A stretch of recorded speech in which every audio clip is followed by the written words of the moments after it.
Hello. All right. Good afternoon, everyone. And thank you all for being here. Welcome to this event to celebrate our colleague, Professor Julia Kowalski, and her brand new book, Counseling Women, Kinship Against Violence in India. So my name is Lakshmi Iyer. I'm an associate professor of economics and global affairs at the Keough School and the Department of Economics here. And I'll be just the moderator for this talk. What I'm going to do is I'm going to introduce all our panelists here. And then we have two wonderful discussants who are going to speak for about 10 minutes each about Julia's book. And then we give Julia 10 minutes to speak to the points raised by our panelists. And then we'll open it up for Q&A. So we do want to have lots of Q&A. Following this event, there's going to be a reception somewhere outside. So I just wanted to welcome you to that as well. And apparently there are books for sale outside this classroom. So if you want to buy the book right now, Julia will sign it for you. I signed you up to sign, yeah. Have a sweet summer. See you in the fall. So a couple of other housekeeping things to mention. This event is being sponsored by the Keough School, the Lu Institute for Asia and Asian Studies, the Gender Studies Program, the Kroc Institute for International Peace Studies, the Kellogg Institute for International Studies, and the Department of Anthropology. And the fact that so many different units are supporting this event actually speaks to the broad relevance of Julia's work for all these fields of study, for cultural anthropology, for gender studies, for South Asia, and for understanding human development overall. Okay. Another brief note, we are recording this event purely for purposes of Julia reviewing later and preserving our panelists' comments, but it's not being broadcast or anything. Okay. So let me briefly introduce Julia. Julia Kowalski joined Notre Dame in 2018 as an assistant professor of global affairs with a concurrent appointment in gender studies. She is a cultural anthropologist by training, and she completed her PhD at the University of Chicago. I will say it's one of I am very pleased and very proud to say that I was part of the committee that hired Julia. So, but actually, both by being on the committee and reading all these different types of studies on gender and South Asia, and also having Julia as a colleague has really broadened my intellectual horizons. So I'm an economist. I knew nothing about anthropology. I probably still know nothing, but I know a teeny bit more than I did before Julia arrived here. So thank you, Julia. So her book, this new book, Counseling Women, is super interesting. It follows family counselors in India who are supporting women who are experiencing violence or harassment or difficulties in their home. So it's basically about domestic violence of various sorts. It doesn't have to be physical violence, but there is some of that, but also could be psychological. It could be all sorts of things. And what she's talking about in this book is discussing how the counselors are conceiving of women's rights, how their conception of on the ground of women's rights compares and contrasts with international notions of women's rights. And the second thing is how to understand the role of family and kinship networks in gendered violence. Okay? Many times people think of kinship or kin groups as contributors to violence. And what Julia's book subtitle is Kinship Against Violence, right? So she talks about how these counselors help women to cultivate relationships of interdependence as a way to manage the troubles they're facing. And along the way, it's absolutely fascinating research, and I'm sure the panelists will do much more justice, but Julia has done a lot of field work in North India, particularly Jaipur in the state of Rajasthan, since 2007, focusing on all of these issues of gender and kinship and women's rights and how these institutions function on the ground with regard to these topics. So I'm really looking forward to hearing more and also more sort of nuanced comments from our panelists, who I'm going to introduce very briefly. So on the far end of the table, we have Professor Sarah Lamb from Brandeis University. She is a professor of anthropology, women's gender and sexuality studies, and the Barbara Mandel Professor of Humanistic Social Sciences. So again, a very broad portfolio, which I think makes her an excellent interlocutor for Julia's book. She is also a cultural anthropologist, and she studies the way peoples construct their socio-cultural worlds and identities, particularly with regard to age, gender, the body, family, religion, and nation. Her research has also focused a lot on South Asia, particularly West Bengal, but also among the diaspora in the West. So she has written books such as White Saris and Sweet Mangoes, Aging, Gender and Body in India, lovely title, and the very recently published 2022, Being Single in India. I think it sounds, I was discussing it over lunch with Sarah, it sounds absolutely fascinating. The second discussant today is going to be Michele Friedner. She is a medical anthropologist and an associate professor of comparative human development at the University of Chicago. She researches deaf and disabled people's social, moral, religious, and economic practices with a primary focus on deafness in India. So she has also published books on this topic, including Valuing Deaf Worlds in Urban India, which was published in 2015, and the more recent 2022 book, Encounters and Sensory Futures, Deafness and Cochlear Implant Infrastructures in India. So let's please welcome Julia, Sarah, and Michele. So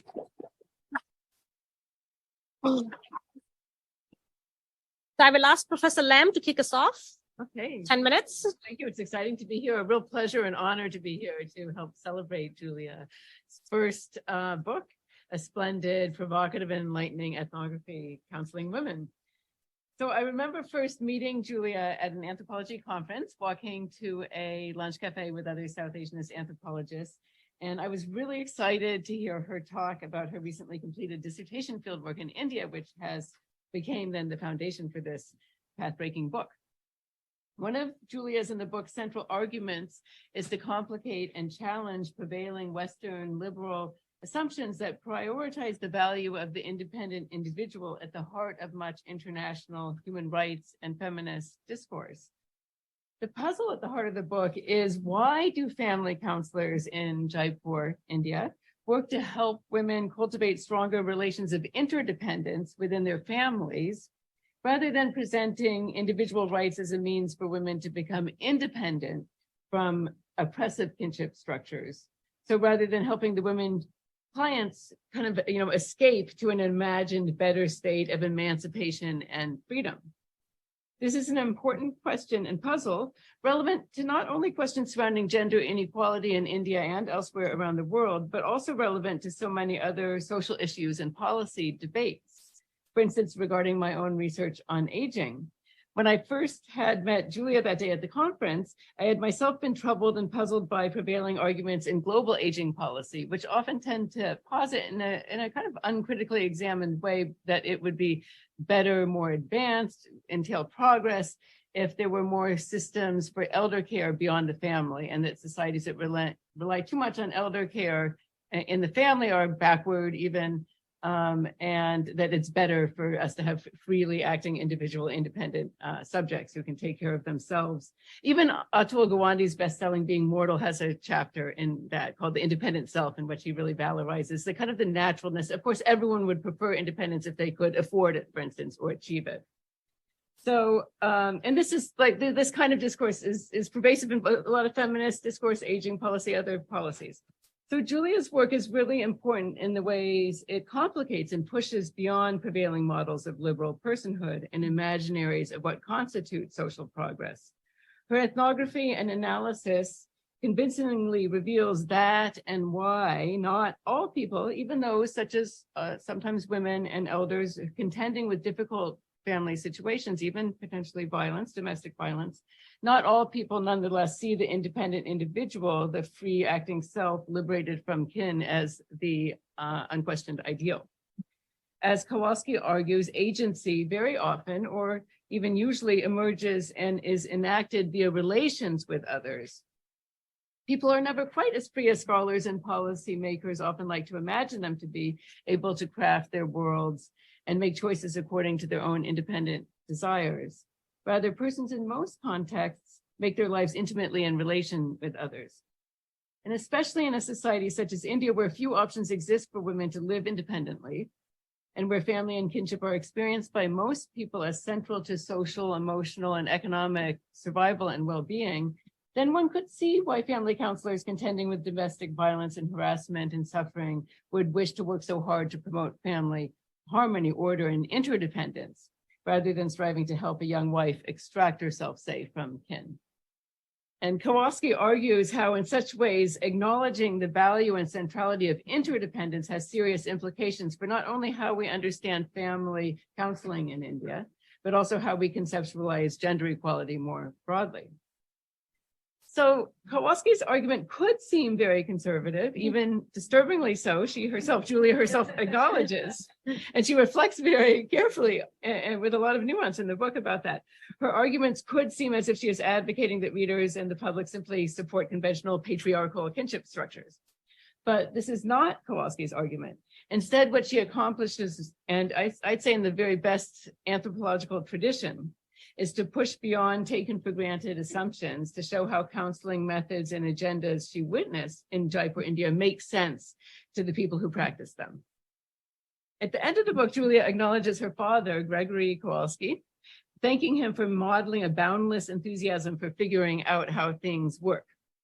This is exactly what Julia accomplishes with her critical ethnographic eye, illuminating how and why family counseling against domestic violence in North India is carried out the way it is. Her concerns for both women's individual rights and how concerns the women, the counselors she focused on did have concerns for women's individual rights and for the crucial value of kinship in this setting. And really, you could say in virtually all world settings, they're both intertwined, individual and family, both intertwined. And how when family counselors teach women clients and their husbands and mothers-in-law who also get counseling and other kin to learn to adjust better with their kin or to speak with more affection and care, the counselors are not overlooking the realities of violence and oppression, but rather helping women and families strategically create more harmonious, fulfilling, and safe relationships of care within the often challenging family context they are given. So at the backdrop of the kinship order that family counselors and their clients are so striving for is the threat of family disorder, the spoiled home, with all its pain and shame and precarity threatening to ensue. So I want to read from a lovely short passage, vivid passage, beginning bottom page 127, if anyone else has the book. It evokes the scenes of Kowalski's research as well as its stakes. So she writes, the spoiled home was made viscerally available for client reflection as they approached the Center for Advice and Protection, one of the pseudonyms she gives to the counseling center she focused on two primary ones. Okay, so after passing the small police station building next door, clients passed piles of household goods as they proceeded to the small outbuilding that contained the center. Dining chairs were upended onto couches whose cushions were torn and moldy. Side tables stood with weeds growing in the gaps between wood that had shrunk and re-expanded in the monsoons. Rusting refrigerators leaned against air coolers with case numbers painted sloppily on their sides. These stacks of furniture were the result of disputes over dowry being adjudicated by neighboring police stations, but they served as a powerful reminder of the destructive potential of household conflict. As family members fought over these goods and the relations that they represented, the goods themselves had lost all value. The wrong kind of intervention into household conflict might literally spill your family's guts, leaving them uselessly exposed to sun and weather, rather than within the household where they might become unremarked upon supports of everyday life. The labor of ordering households via practices of seva or respectful care was thus high stakes and highly gendered. So beautiful passage. So we see here vivid imagery of disorder, decay, abandonment, the detritus that results when families argue and collapse. The threatened backdrop compelling family counselors to aspire to offer tools to help women build livable lives within rather than beyond families. So I'll close with a kind of a long question. And first, let me preface my question by saying that by the end of the book, I came to feel that many of the family counseling techniques Kowalski vividly portrays and analyzes make quite good sense, perhaps for anyone living in intimate relationships with a partner or other kin. So the Jaipur family counselors committed to making relationships and families work better. They counsel their clients to use careful speech, to refrain from pronouncing hurtful labels like violence or abuse that could cause irreparable harm to relationships, to phrase concerns and demands with a tone of affection rather than as a critique or a command, to try to understand the other, to come to realize how talk has impacts. These tools and strategies seem like good advice for all of us, actually, or all who exist in various kinds of interdependence, that is. And Kowalski reflects in the book's closing lines, the reality is that we all across the life course depend on others in overt and subtle ways. So amidst all this insight that your book generates, my question for you, Julia, is, did you come away from the research and book writing to feel that the family counseling techniques really did work? And that the counselors you worked so closely with, Hema, Indu, and others, felt that their techniques really accomplished valuable, tangible ends?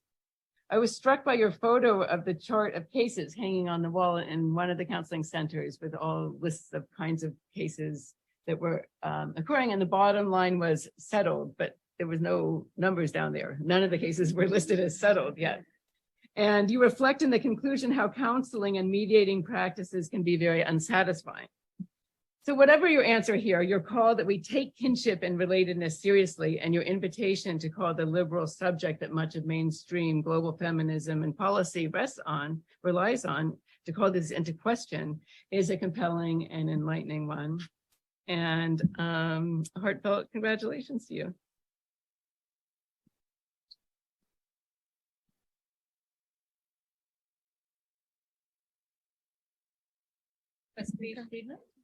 Okay. So I also first met Julia. Can you guys hear me okay? Okay. So I think I also first met you at a AAA conference, where you grilled me about the department where I currently work and where you were a student at the time. And it's really exciting to be here. And I also bear congratulations from the department, from the department chair, Jennifer Cole, who was your dissertation advisor as well. So congratulations. And so I just want to point out that this is a very cool book, not only theoretically, but methodologically. So the fact that you actually sat in these counseling sessions and listened to them, but it's pretty amazing. And I think it's also really interesting to think about, you know, how hard that must have been, you know, like the actual labor for you of sitting in these rooms that were perhaps not air conditioned, that were dusty, that were filled with paper, and trying to keep notes as opposed to taping, you know. So I just want to acknowledge the labor of doing this, which is amazing, and also to acknowledge the report that you seemingly developed with your interlocutors in these settings. So that should definitely be thought of with a lot of respect. Mm-hmm. So thank you. And so for me, this work really contributes to anthropological work on personhood, kinship, social work, and development, as well as morality and ethics.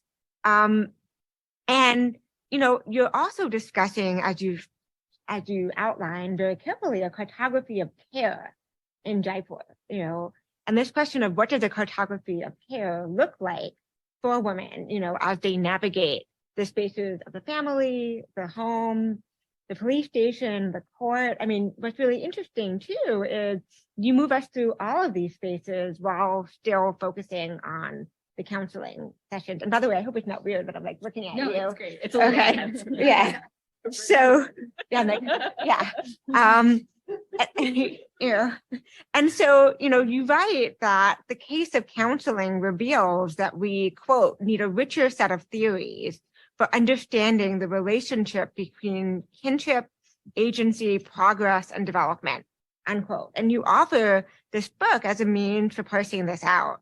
And what's interesting is that development is always relational, as is agency. And so to me, this is very much a book about the relational stakes of agency, as well as the relational stakes of development, and they cannot be disentangled.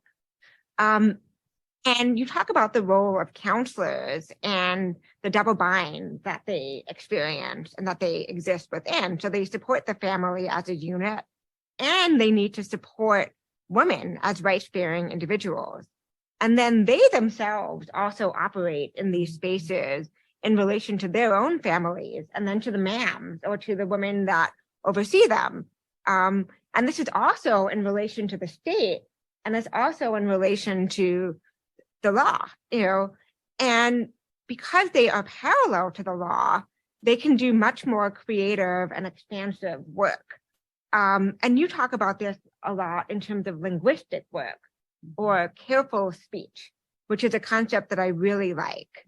And you point out how the law, and how these case reports really lack nuance. And as you point out, counseling is regenerative and not merely about reconciliation. And when you're thinking about regeneration, you're doing this as thinking about moving forward or change, but within a system of constraint. And so families are regenerating, and they're regenerative to individuals within this kinship network, which I think is really important, and so this concept of careful speech allows for the framing and reframing, as well as the literal articulation of possibilities for relatedness. Careful speech is cautious and it's alive to the risk that talk may reshape or disrupt relation, which is in your words. And at the same time, careful speech also suggests that the speaker is both involved in and working to sustain supportive relations with others and oriented towards a shared, morally valued future. And counselors asked in these settings, what is kinship and what does it do? And you make this amazing shift from kinship as a constraining system to relatedness as a set of material and interpretive practices that organize interdependent relations. And agency exists within these relationships always and not outside of it. And family, as you point out, family is a dynamic, complex set of relations that are made and remade over time. And they're specifically regenerated through acts of adjustment. And, I want to talk a little bit about this concept of adjustment. So this is an awesome concept to spend a whole chapter on, as you did. So for those of us who work in South Asia, adjustment is a really important concept. One has to adjust constantly within the family, within the space of the bus, within the space of the street. Adjustment is always happening. And Julia writes about adjustment as an act that is also moral, right? And the ability to adjust, especially in relation to others, is a moral act. And it's interesting because she's very careful not to talk about it as being only, a good thing. She's talking about the ways that it's women who are forced to adjust, and women who have to do this work or have to do this labor, and adjustment is not always a positive thing, at all, right? It's very much a neutral category. And I really appreciated that discussion of adjustment. And I also really appreciated Julia's focus on the concept of interdependence. So I work a lot in disability studies, and in the field of disability studies, interdependence as a concept is very much valorized and held up as an unquestioned good.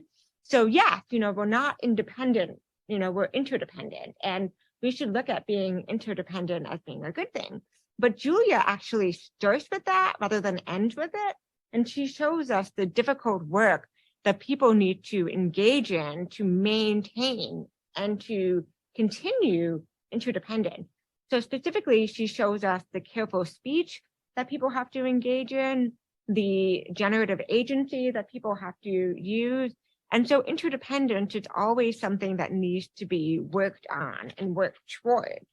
And I think that's a super important concept. And also, who does that work? And as she points out, it's the malleable party, or it's the woman who needs to do that work. And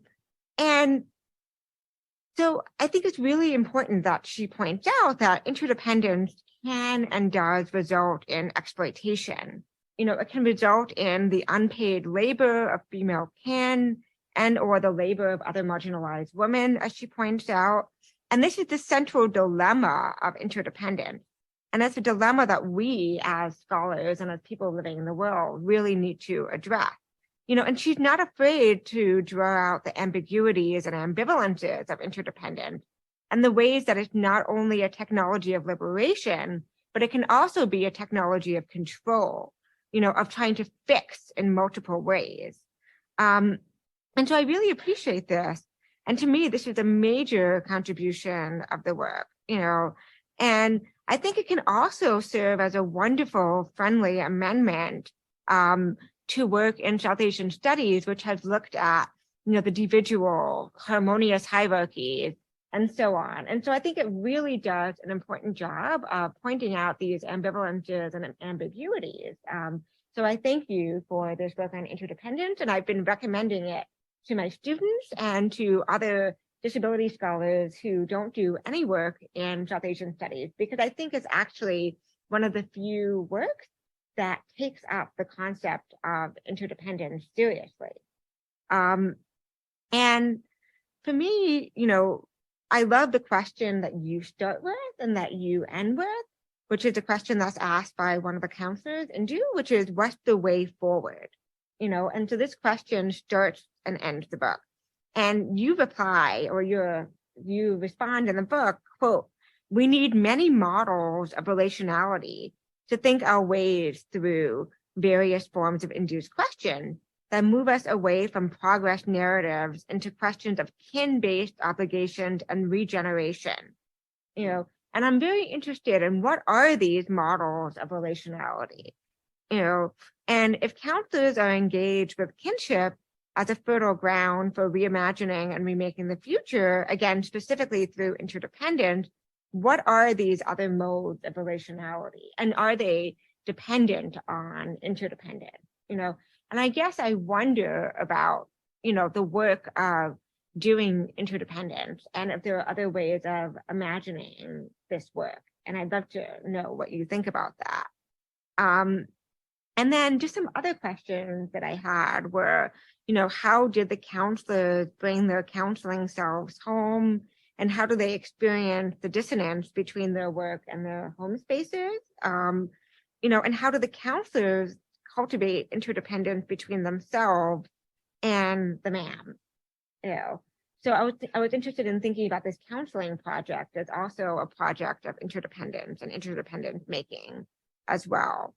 And then I was also really interested in the ways that you made this choice to stay in the counseling session, and I'd love to know more about why you didn't go home with folks. And could you have gone home? Did you refuse to go home? Was this like a project of refusal as well? So I just love to know a little bit more about how you made that decision to stay present in the office.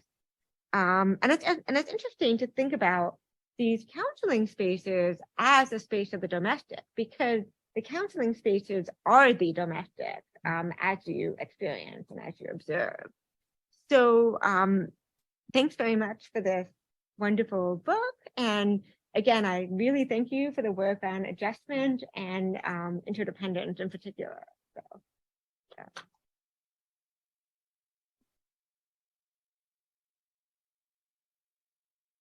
So thank you, Professor Friedner. Let's give Julia a few minutes to speak, and then we'll open up for Q&A. Yeah. So I have some prepared comments and then some responses to Sarah and Michele's thoughtful and thought-provoking and very flattering comments, as well as some broader acknowledgements, because it takes a long time to write a book and there's lots of people to thank.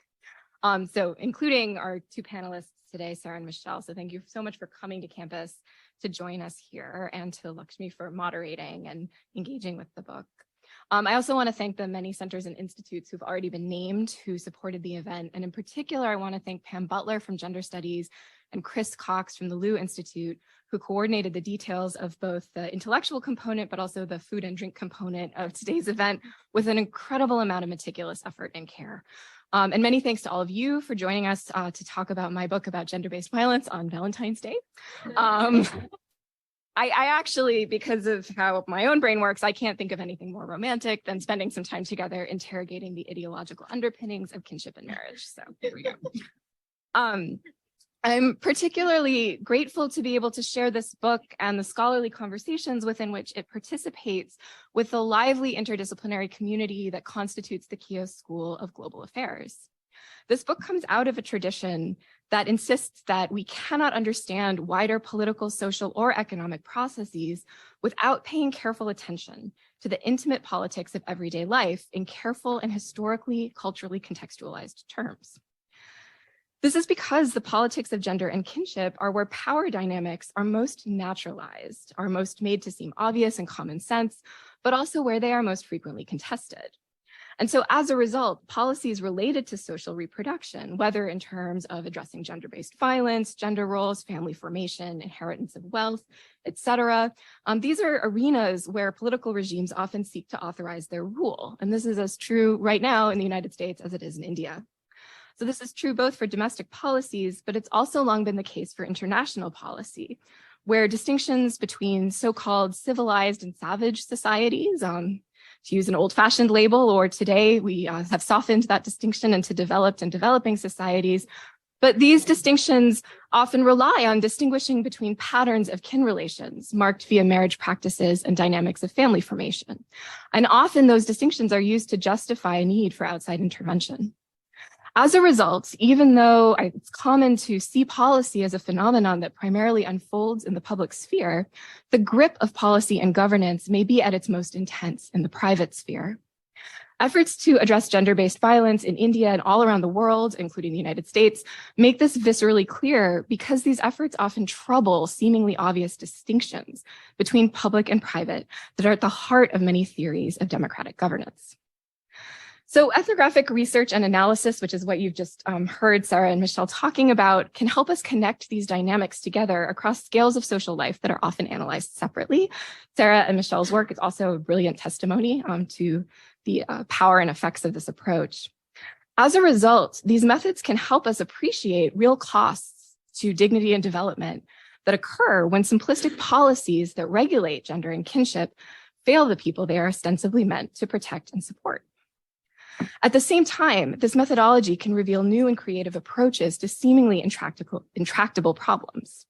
Such solutions may in fact bridge political or practical approaches that we may initially see as incompatible. So in the case of the research that lies behind this book, for example, practitioners were able to bring together the aims that official state and transnational policies typically treat as being in conflict. They were able to use creative interactive strategies to support the traditional family, the so-called traditional family, as well as further legal claims about women's rights, both in the service of addressing violence. So I think it's a testament to the expansive vision of the Keough School and the institutes that it brings together that our community consists of scholars from so many different diverse disciplinary and methodological perspectives who are together tackling these difficult questions at the core of thinking about what we want human development to mean. So I'm looking forward very much to continuing to think about these challenges together in dialogue with all of you going forward.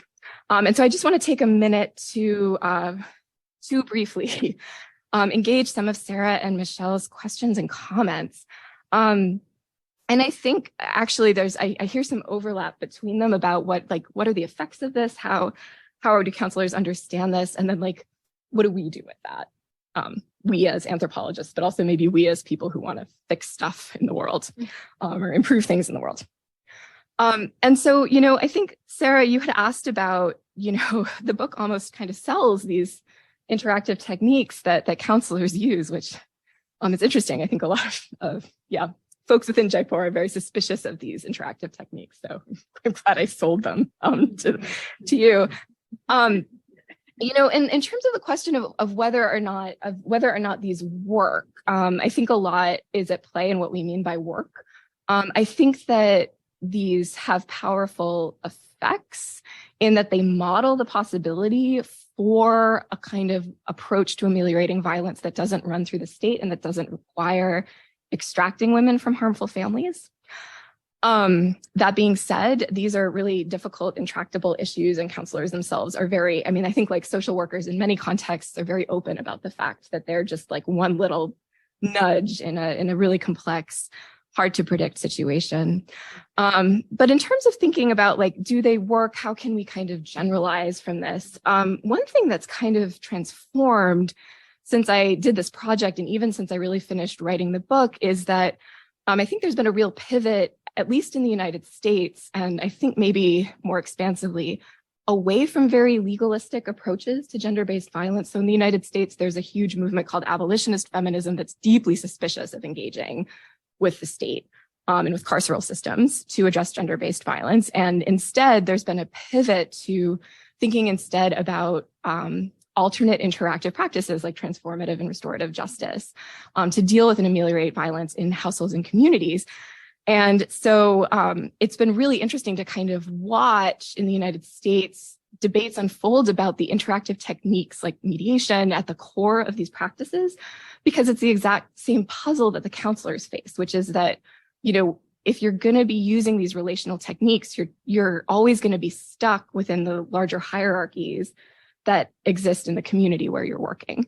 And I think this is a real puzzle, you know, for transformative justice movements as well. So I don't know that I would say like, let's just counsel women like family counselors in Jaipur and everything will be great.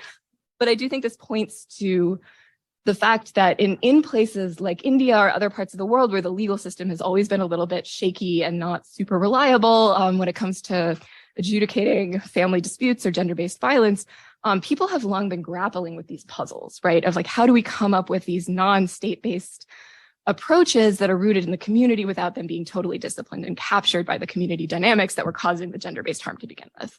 And I think we're about to see those conversations really explode in the United States as well. So personhood, interdependence, these are good tools for thinking this through, even if we don't have the same answers that we might have if we were in North India.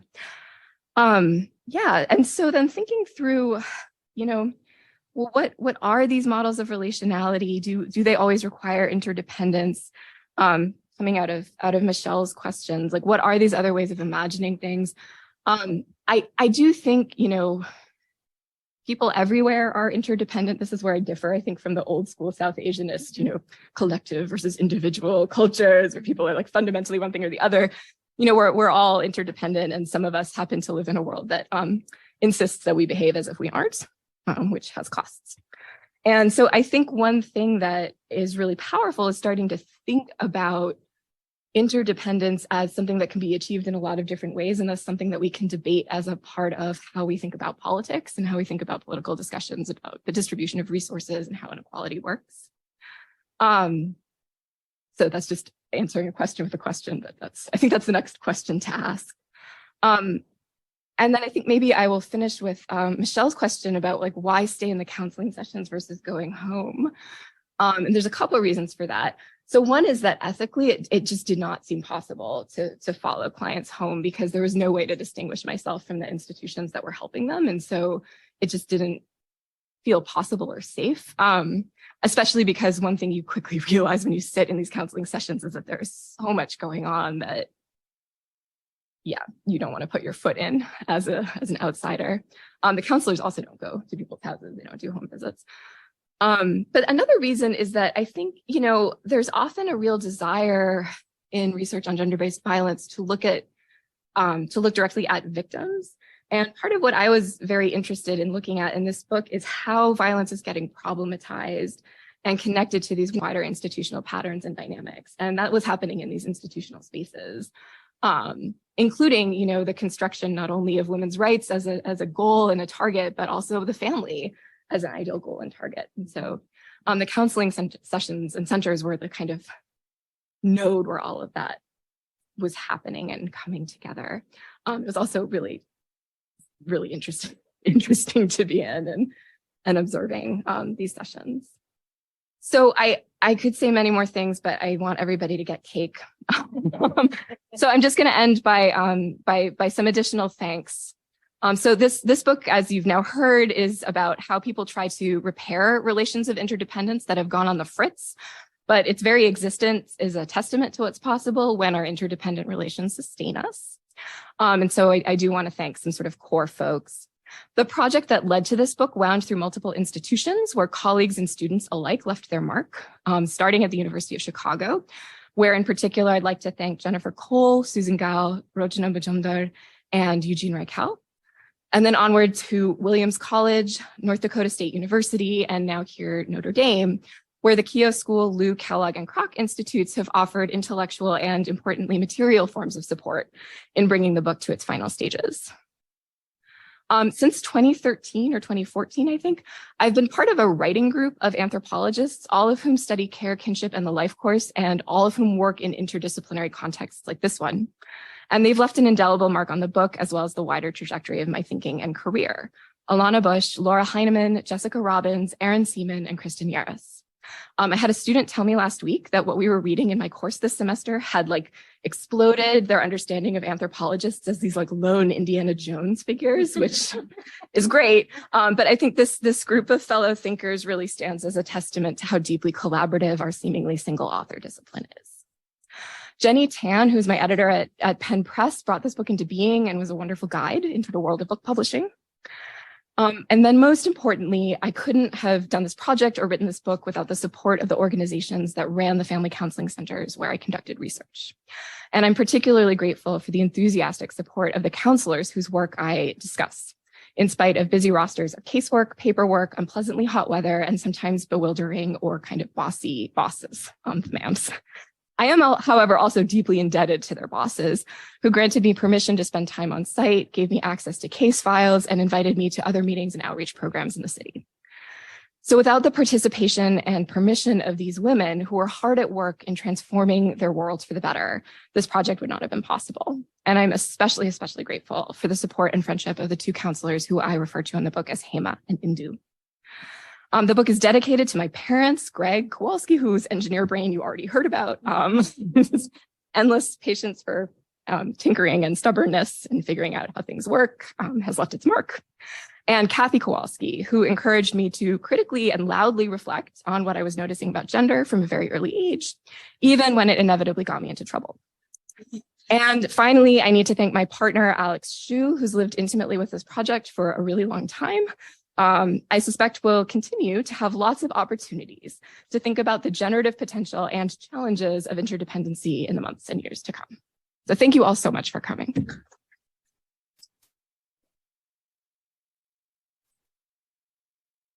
So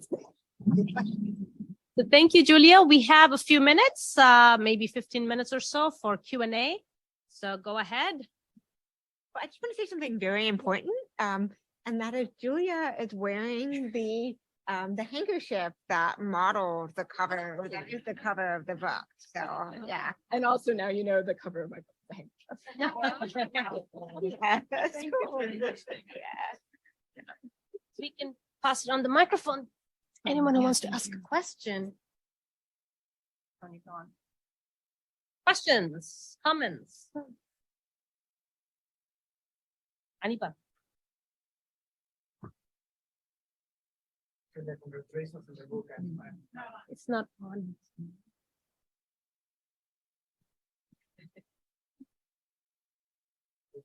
No. Do you want to take one of these? I mean, I can hear you. It's not turning on? Oh, It's on. Okay. yeah. Congratulations. Congratulations on the book. I'm very curious on this interdependence, and of course, I'm looking forward to read the book to learn more about it. But as I was listening to the presentation, I was wondering if that remained interdependence in the context that you were studying meant that there was some form of mediation for a third party that broker or some sort of agreement, or it meant creating some coalition within the context of protection. So what is exactly about interdependence?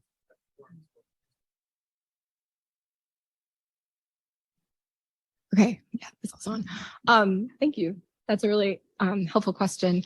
Yeah, so I think the way that interdependence gets used in this particular sort of strand of scholarship is not necessarily as like a clinical or therapeutic or interventionist strategy, but as an analytic approach to analyzing what's going on. So there's a tendency in a lot of work that looks at, I mean, not just gender-based violence, but I think as Sarah pointed out, you know, a lot of the kind of metrics we use to think about things like successful aging or successful development from child to adulthood all rely on this metric in the United States and in much of the global north of independence.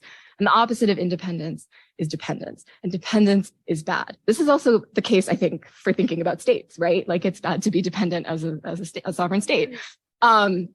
This is a widespread metaphor that we use to think about kind of failure to develop, or, and so by trying to instead look at how people are navigating these relations in terms of interdependence, it gets us out of that binary where it's good to be or better to be independent, and it's in some way harmful or risky or bad to be dependent. So it's in that sense that the term gets used in the book as an analytic category to try to think about, well, what is going on, and what are the kind of basic relational dynamics at play here.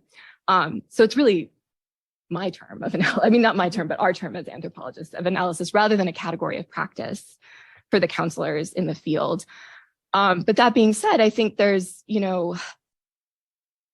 I guess a prior that I have, to borrow a term from my economics friends, is that in fact, human beings are fundamentally, in our species being, interdependent creatures. And so part of what's at stake for me in writing and thinking through interdependence is thinking about that reality and how to honor it in how we are both structuring how we intervene in these kinds of situations, but also in how we understand and interpret them. I feel like we could talk about this for a lot longer. So I will pause because I have more things to say. But Collect more questions.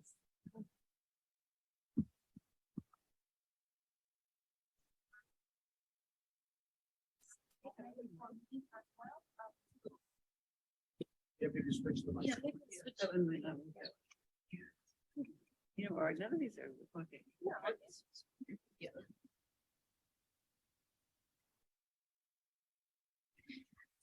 Thank you. Congratulations, Julia, and thanks for challenging kind of our conventional wisdom on how to provide services to survivors of gender-based violence. And so my question actually goes in that direction.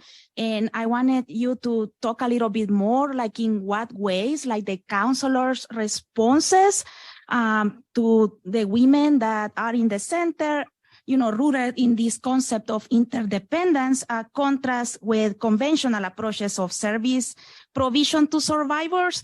And I was specifically thinking that almost by design, right, there are like international standards of service provision. And for example, sometimes you have like the women's police station or the police station, along with the counselors, are supposed to increase access to shelters, for example, as an immediate response.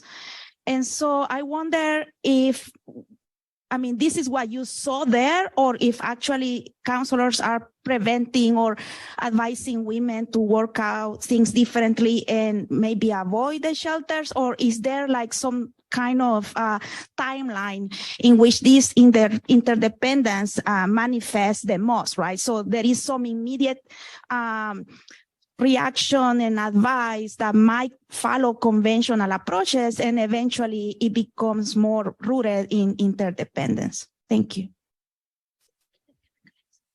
okay. Yeah, just in the interest of time, I would like to collect a couple more questions and Julia can answer everything together so that, if people want to ask questions, I don't want to leave them hanging.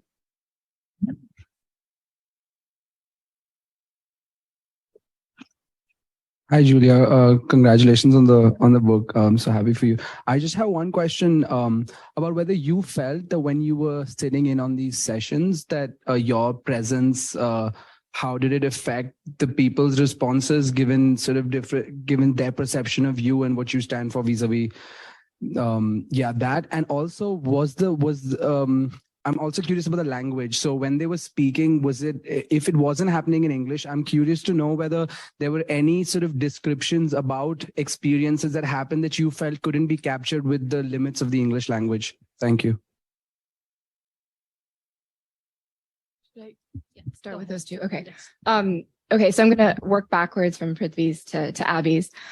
So, I think the label counseling, which is a word that gets used in English as an English loanword in Hindi matrix conversations, I think for many of us in the United States, we picture a therapist's office. That is not what these spaces are like.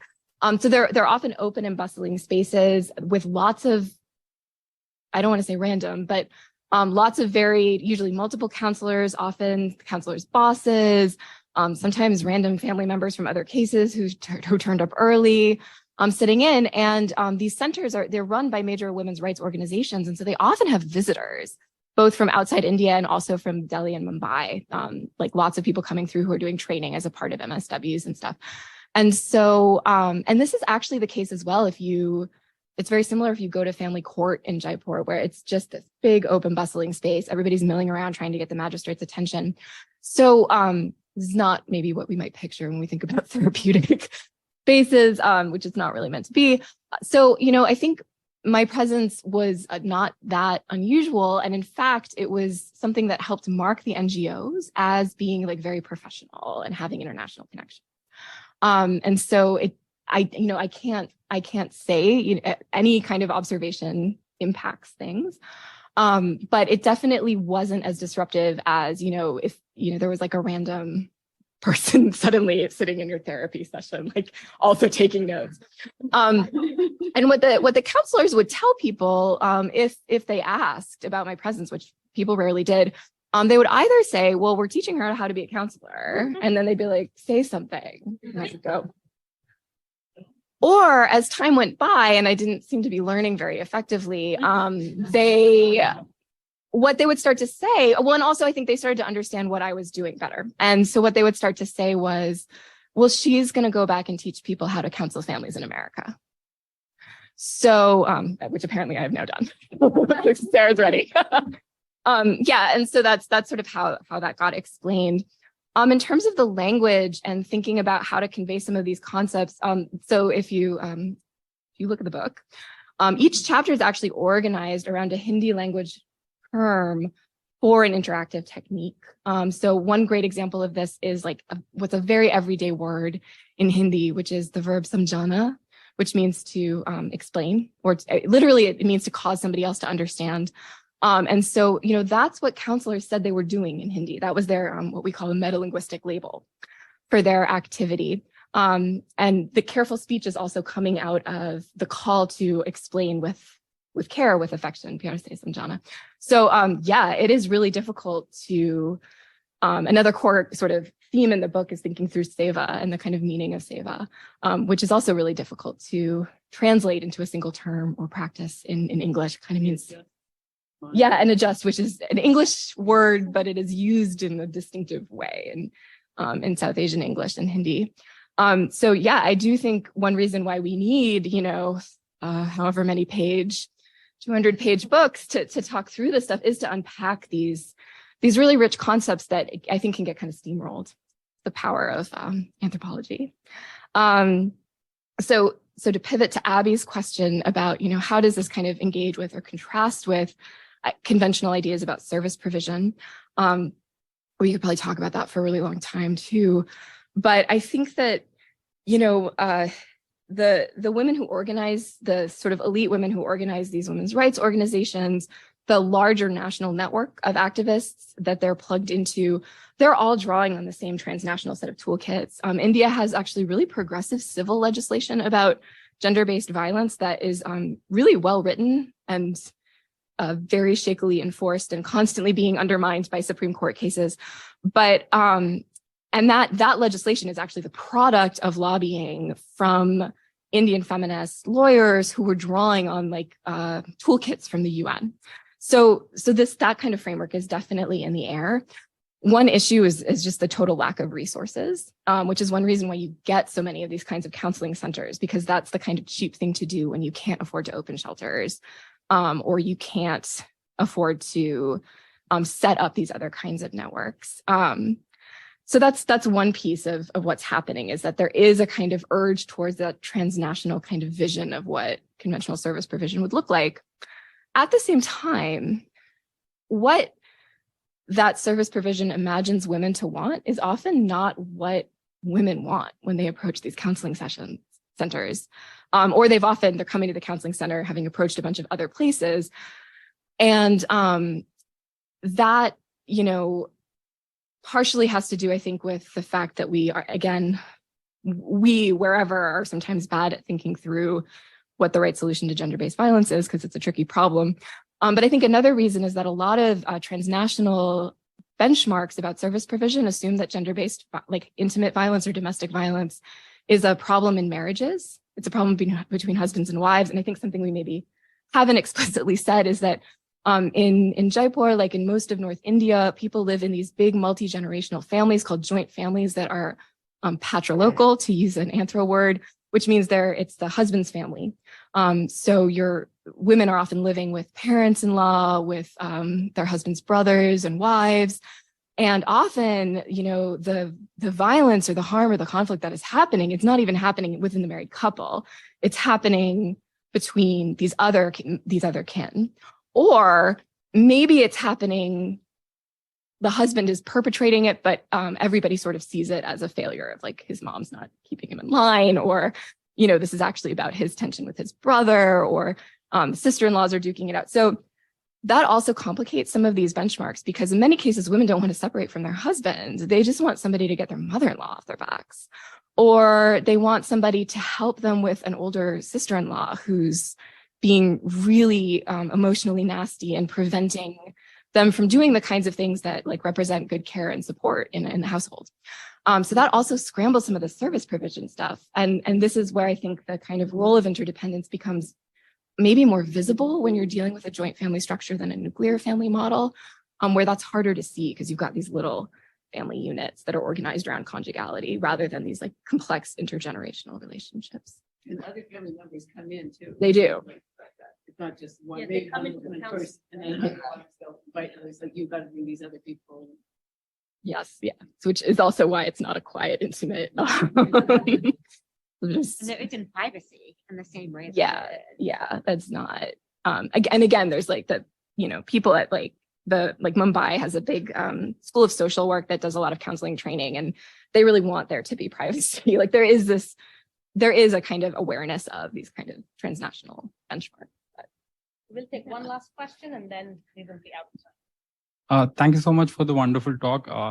I'm actually from India. I'm from Delhi, and I worked as a lawyer, and I practiced with in the domestic violence and gender-based violence in India. So with that perspective, like I'm sort of also like, because these things sort of we assume that happen, but in terms of using kins for counseling, is that as an alternate to the legal mechanism, or is it used as an alternate to the legal mechanism? Because like you mentioned, there have been recent amendments to add provision for cruelty or violence because of dowry system.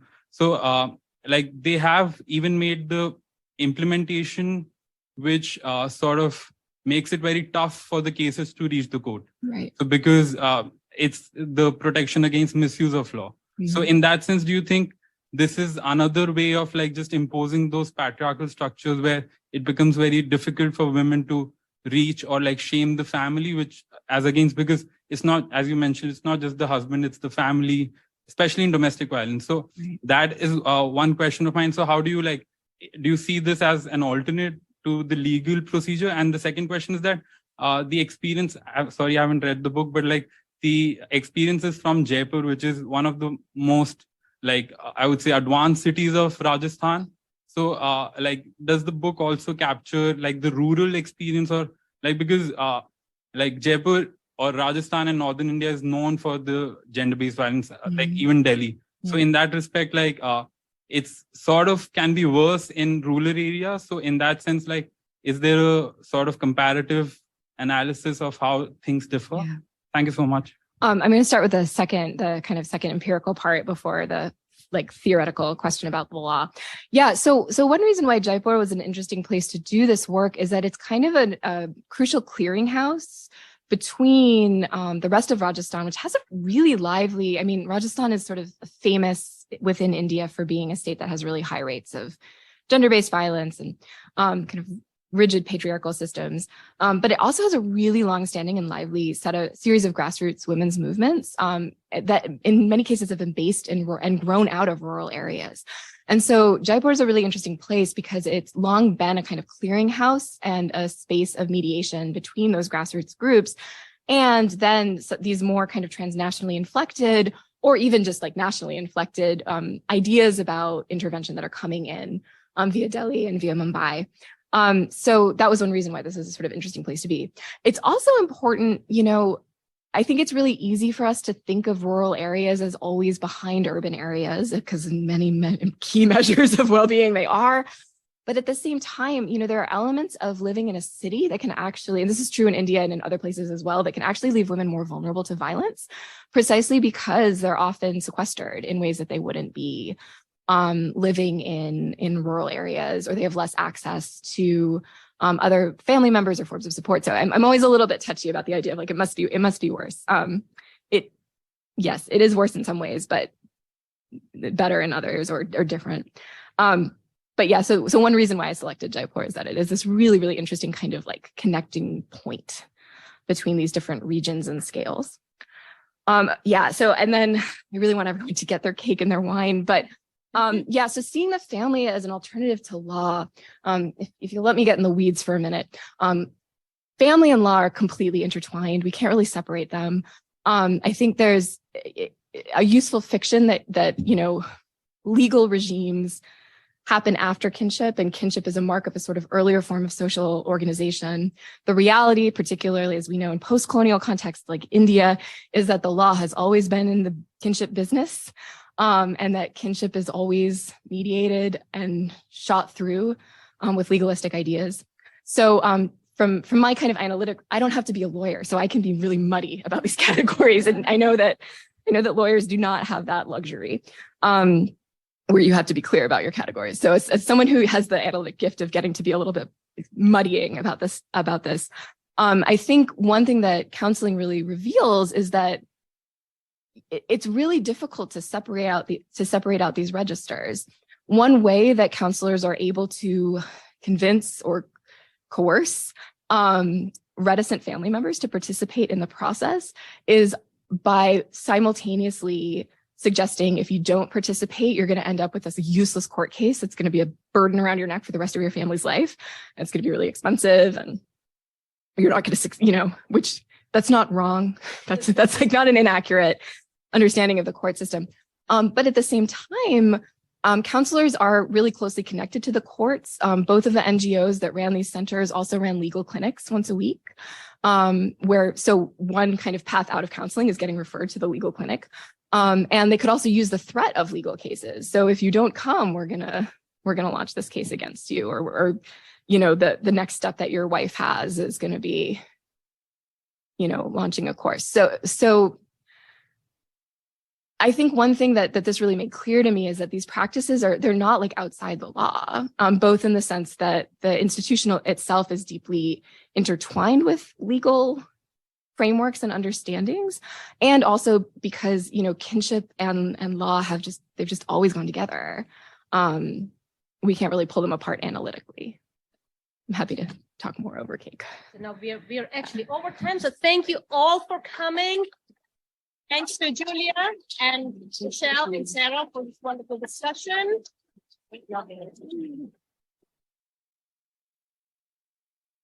And once again, a special thanks to Chris Cox and Pam Butler, who organized this whole event. And please join us for the reception. There's a cake which has the book cover on it. Oh my gosh! Yes, that was obtained at great effort. So